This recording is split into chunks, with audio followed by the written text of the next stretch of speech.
masih bersama berita perdana. Hilang namun tidak pernah dilupakan. Tragedi yang menimpa pesawat Malaysia Airlines penerbangan MH370 pada 8 Mac 2014 sehingga kini menjadi misteri terbesar dalam sejarah penerbangan dunia. Masihkah ada harapan untuk menemukannya? Ikuti laporan wartawan Dian Fatihah Maknoh, genap 8 tahun kehilangan MH370.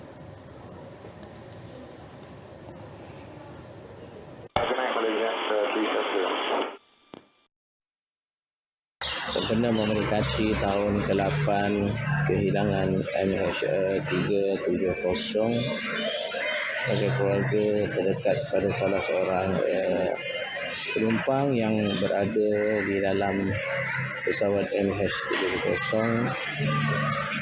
Tarikh kehilangan pesawat ini telah masuk tahun ke-8. Walaupun sebagai ahli keluarga terdekat yang terlibat dengan naas ini masih tetap memperingati tarikh-tarikh yang menyedihkan ini kepada kami semua. Sebab itu kami tetap mengharap, kami tetap mahukan, kami tetap menegaskan agar kerajaan Malaysia terus memberikan komitmen untuk mencari kedudukan di manakah pesawat ini sekarang. Tiada istilah berhenti berharap daripada waris mangsa pesawat MH370. Hanya dengan penemuan pesawat itu, segala andaian dapat ditamatkan sekaligus merungkai misteri kehilangan MH370. Sosok ini, Datuk Seri Azharuddin Abdul Rahman, antara individu paling menjadi tumpuan sewaktu berlakunya tragedi. Pernah memikul tugas berat selaku Ketua Pengarah Jabatan Penerbangan Awam DCA yang bertanggungjawab mengawal selia penerbangan awam negara.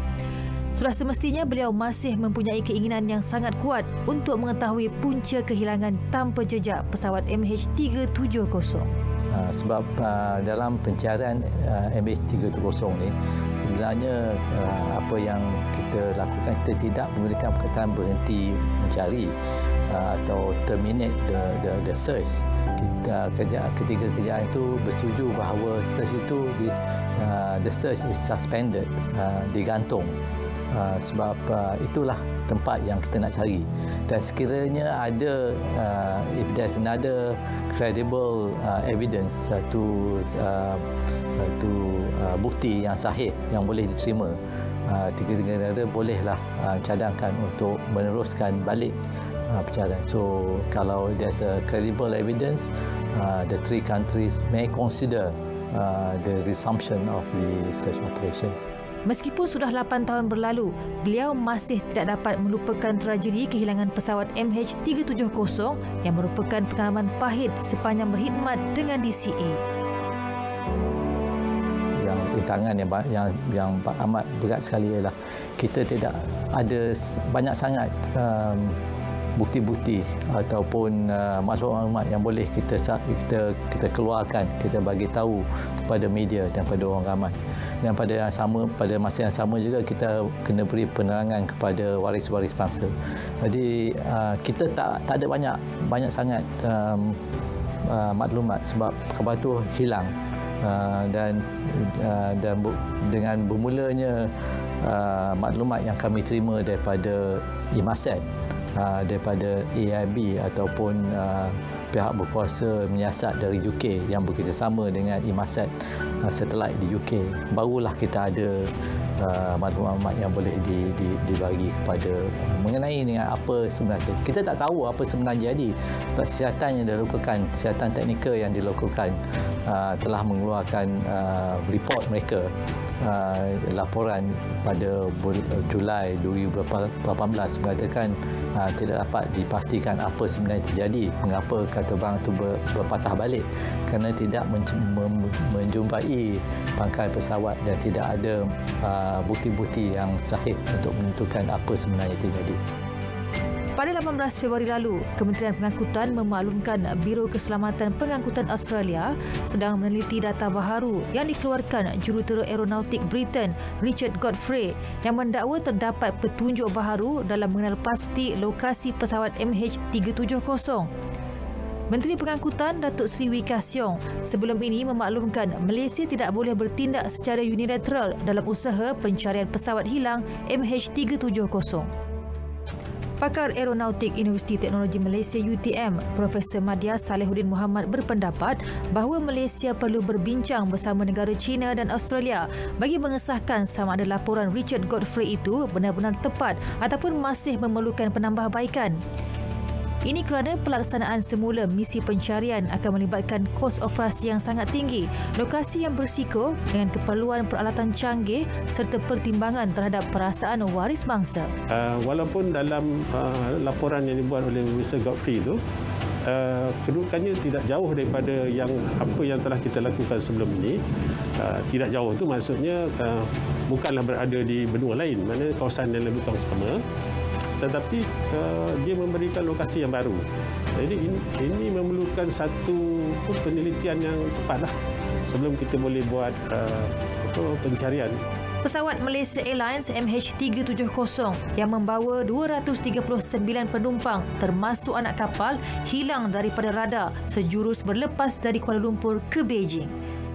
Laporan Dian Fatia Maknoh, Berita RTM.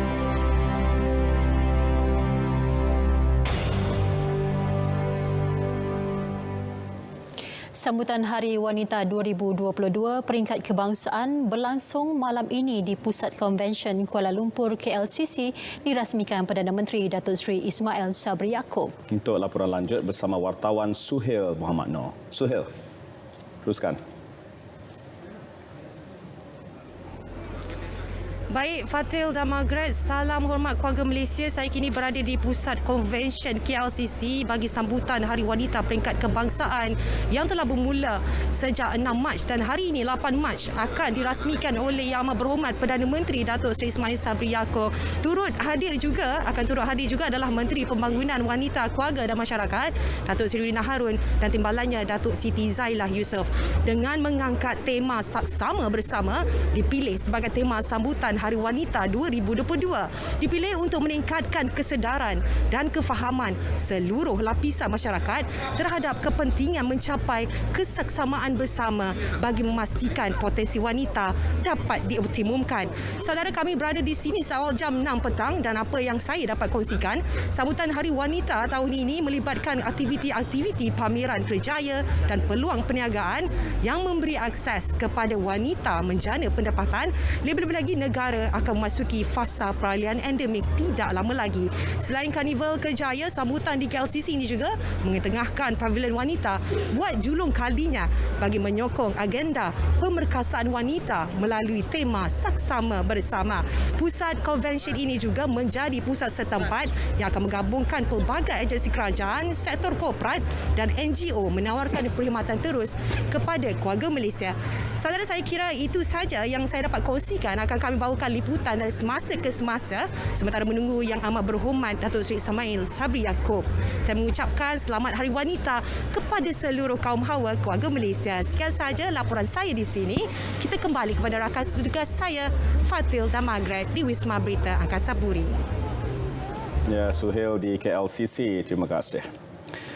Lebih 60,000 penerima termasuk graduan institusi pengajian tinggi di bawah Kementerian Pembangunan Luar Bandar menikmati skim insentif pendidikan dan latihan KPLB sejak ia diperkenal. Insentif ditawarkan kepada generasi muda untuk menyertai bidang pertanian, terutamanya dalam sektor pendidikan dan latihan teknikal dan vokasional TVET yang tinggi melalui e-pertanian. Laporan Hana Adlin Nasution Ahmad.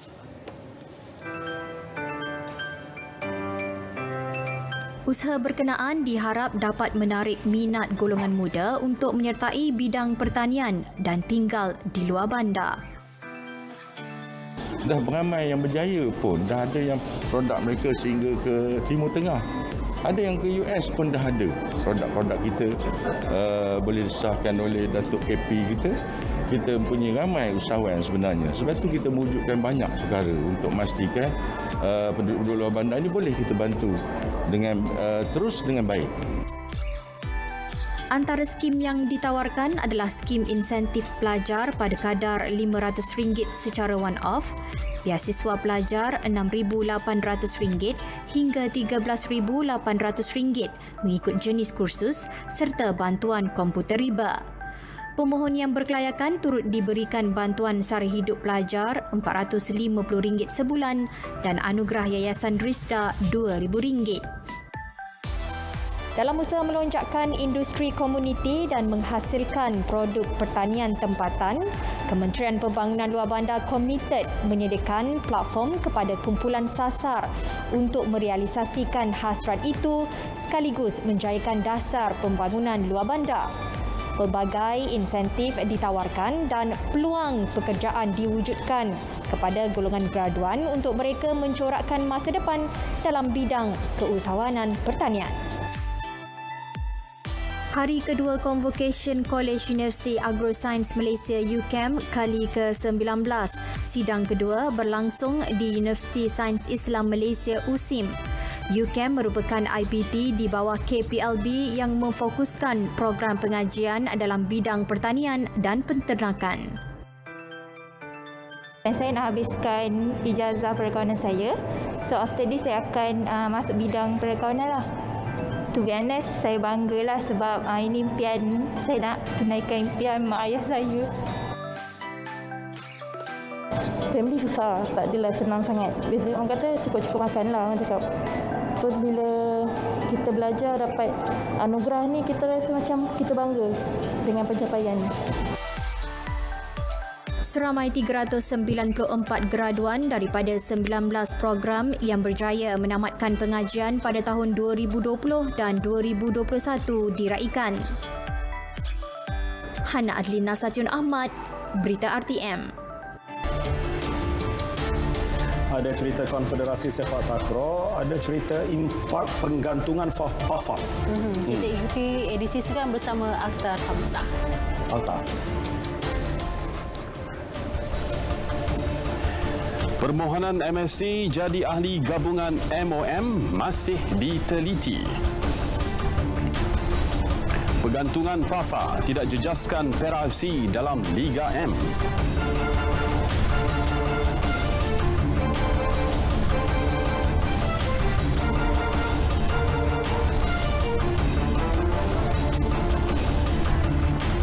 Assalamualaikum. Terima kasih Fatil dan juga Mac. Hasrat Konfederasi Sepak Takraw Malaysia MSc untuk menjadi ahli gabungan Majlis Olimpik Malaysia MOM masih dalam perbincangan. Presiden MOM Tan Sri Muhammad Norzal Zakaria berkata pihaknya telah menerima permohonan tersebut namun enggan tergesa-gesa membuat keputusan. Ya, berikutan Persatuan Sepak Takraw Malaysia masih lagi ahli gabungan yang sah.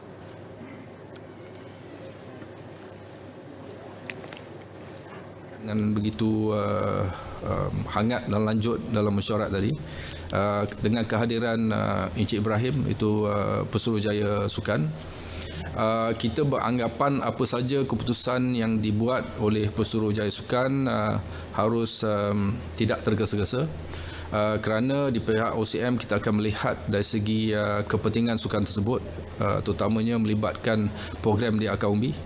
Dan kita juga melihat dari segi kriteria-kriteria sebagai ahli kita. Tambah beliau, perkara ini juga akan diteliti Jawatan Kuasa Perundangan MOM yang dipengerusikan Datuk Sri Jahabuddin untuk melihat kemelut yang melanda sukan sepak takraw ini. Jelas Tan Sri Norzal, ini kerana kriteria untuk sesebuah organisasi menjadi ahli gabungan MOM adalah sangat ketat dan akan memakan masa. Dalam pada itu, beliau turut memberi jaminan status penyertaan skuad sepak takraw ke Sukan C tidak akan terjejas dan akan bertanding di bawah naungan MOM dan Majlis Sukan Negara MSN. Sebelum ini, MSc dilaporkan telah diterima menjadi ahli Kesatuan Sepak Takraw Asia bagi tahun 2022. Beliau berkata demikian kepada media selepas mesyuarat Lembaga Eksekutif MOM kali keempat sesi 2021-2025 di Ibu Negara. Dalam pada itu, Tan Sri Noruza turut mengumumkan setakat ini seramai 584 orang atlet dan 199 orang pegawai di Senarai Kesukan SEA edisi ke-31 di Hanoi, Vietnam yang akan berlangsung pada 12 hingga 23 Mei ini. Namun senarai itu tidak termasuk atlet sukan olahraga, e-sports dan mendayung akan diserahkan kepada MOM sebelum 12 Mac 2022. Jumlah tersebut terbahagi kepada 226 atlet kategori A dan 358 kategori B, manakala 98 pegawai kategori A dan 101 kategori B. Sementara itu, jago pecul kebangsaan Muhammad Haikal Hanafi boleh menarik nafas lega selepas disenaraikan pada saat akhir oleh Kesatuan Olahraga Malaysia KOM untuk menyertai Sukan SEA Hanoi di Vietnam. Bagaimanapun, Presiden KOM Dato' SM Mutu berkata Haikal tidak akan mempertahankan emas acara 100 meter yang dimenanginya pada edisi 2019 di Filipina. Ini selepas pihaknya memutuskan atlet Negeri Sembilan itu untuk menyertai kuartet 4x100 meter lelaki di Vietnam nanti di bawah kategori B. Jelasnya, Haikal akan bergandingan bersama Muhammad Arshad Masat, Russell Alexander Nasir Taib dan Muhammad Azim Muhammad Fahmi bagi acara berkenaan. Manakala Muhammad Arshad dan Russell Alexander pula akan menyertai acara 100 meter lelaki. Haikal sebelum ini gagal melepasi had kelayakan secara merit kesukan SEA walaupun meraih pinggan emas pada kejohanan olahraga terbuka Malaysia ke-97 minggu lalu. Perkembangan bola sepak, pergantungan sementara Persatuan Bola Sepak Perak PAFA berikutan pelanggaran perlembagaan tidak menjejaskan penyertaan Perak FC dalam saingan Liga Malaysia 2022. Perkara itu dijelaskan Ketua Pegawai Eksekutif Liga Bola Sepak Malaysia MFL, Stuart Ramalingam. Menurut beliau, PAFA dan Perak FC mempunyai dua entiti berbeza selepas berlakunya proses penswastaan Liga Bola Sepak Tanah Air. Jelasnya, tidak timbul masalah terhadap penyertaan Perak FC berikutan ia bukan dalam organisasi yang sama. Semalam, Pesuruhjaya Sukan Ibrahim Muhammad Yusof memaklumkan PAFA digantung 6 bulan selepas didapati melanggar perlembagaan persatuan sewaktu pemecatan keahlian 12 gabungan badan sukan tersebut sebelum ini. Keputusan pergantungan itu dicapai dalam satu mesyuarat dihadiri Setiausaha Persatuan Bola Sepak Daerah Kerian Tajul Hasnan, mewakili ahli gabungan yang dipecat dan pemangku Presiden PAFA Dato' Muhammad Jazan Muhammad. Sementara itu, Pejabat Pesuruhjaya Sukan PJS memaklumkan PAFA berhak untuk membuat rayuan terhadap hukuman itu selepas pihaknya menyerahkan notis sebab pergantungan dalam masa terdekat. Kita akan cuba keluarkan secepat mungkin lah. Kalau dapat keluarkan hari ini, kita keluarkan hari ini dan kita serahkan pada PAFA lah. Menurut beliau, rayuan perlu dikemukakan dalam tempoh 30 hari selepas menerima notis.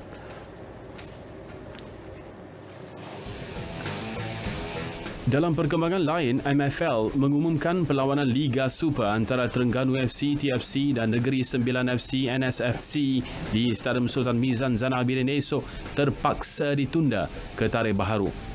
Ia susulan seramai 15 pemain dan pegawai NSFC disahkan positif COVID-19 sekaligus menyaksikan perlawanan kedua-dua pasukan itu dalam pusingan pertama Piala FA di venue yang sama Ahad ini juga terpaksa ditunda. Bagi TFC, Perlawanan kedua berturut-turut membabitkan pasukan itu terpaksa ditunda selepas perlawanan sulung berdepan Sri Pahang di Stadium Darul Makmur Sabtu lalu turut ditunda akibat COVID-19. Bertemu kembali. Sempena sambutan Hari Wanita Sedunia hari ini, 15 pendaki wanita negara memulakan misi menawan Everest Base Camp EBC. Selain misi pendakian, mereka juga akan membentangkan kemeja T bersaiz 250 XL di puncak EBC untuk dimasukkan dalam Malaysia Book of Records. Majlis pelepasan misi menawan EBC disempurnakan Menteri Pembangunan Wanita, Keluarga dan Masyarakat, Datuk Seri Rina Harun di KLIA. Peserta misi berusia 22 hingga 56 tahun dari pelbagai latar belakang dan kerjaya. Bagi Datuk Seri Rina, misi pendakian itu menunjukkan golongan wanita juga mampu melakukan kegiatan ekstrim dan mencabar.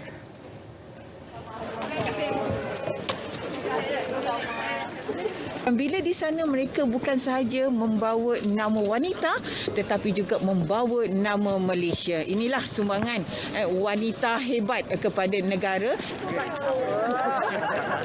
Sementara itu, Ketua Misi Profesor Madya Dr. Farha Abdul Ghaffar berkata semua peserta amat teruja dan bersemangat tinggi selepas 2 tahun misi tertangguh akibat pandemik COVID-19. Kami pergi tu semasa sempadan tutuplah PKP yang pertama hari tu, 2 minggu sebelum kita pergi sempadan tutup. Jadi sebenarnya kami dah training ni dah sejak dari tahun 2019 lah. Misi pendakian sejauh 130 km akan mengambil masa 12 hari. Cukup membanggakan kaum wanita dan selamat Hari Wanita. Wahai Margaret Gambang. Terima kasih. Dan seluruh wanita di seluruh negara kita. Baik. Nampaknya paparan itu menutup berita perdana untuk edisi hari ini, 8 Mac 2022. Seperti biasa selepas ini, ikuti program Inklusif. Assalamualaikum. Salam keluarga Malaysia.